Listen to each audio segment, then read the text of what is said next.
Transport Layer Security, or TLS in short, is the latest version of Internet's most deployed security protocol, which encrypts data to provide a secure communication channel between two endpoints. TLS 1.3 eliminates obsolete cryptographic algorithms, enhance security over older versions, and aims to encrypt as much of the handshake as possible. TLS 1.3 now uses just three cipher suites, all with perfect forward secrecy or PFS, authenticated encryption and additional data, and modern algorithms. This addresses challenge with the TLS registry defining hundreds of cipher source code points, which often resulted in uncertain security properties or broken interoperability.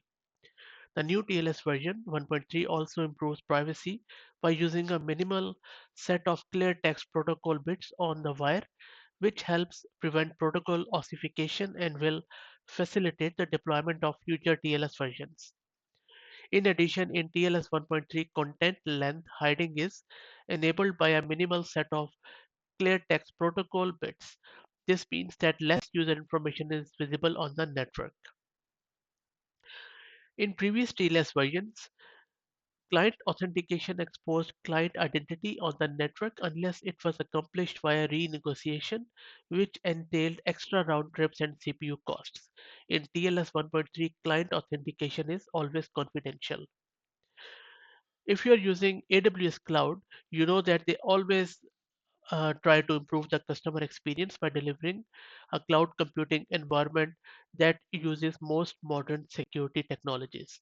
So that is why, to improve the overall performance of the connections, as I just mentioned, AWS has also started to enable TLS version 1.3 globally across their AWS Service API endpoints. And they will complete this process by December 31st, 2023. By using TLS 1.3 in AWS, you can decrease your connection time by removing one network round trip for every connection request and can benefit from some of the most modern and secure cryptographic cipher suites available today. If you are using current software tools, for example, 2014 or later, then you will automatically receive the benefit of TLS 1.3 with no action required on your part.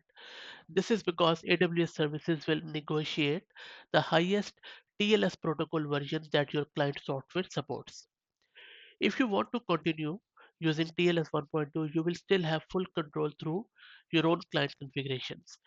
And AWS will retain support for TLS 1.2 in addition to TLS 1.3 in the foreseeable future. But the TLS 1.0 and 1.1 will be deprecated. So I hope that this was useful. If you are using 1.0 and 1.1 TLS, then I would highly suggest that you migrate to TLS 1.3. Thanks for listening and watching.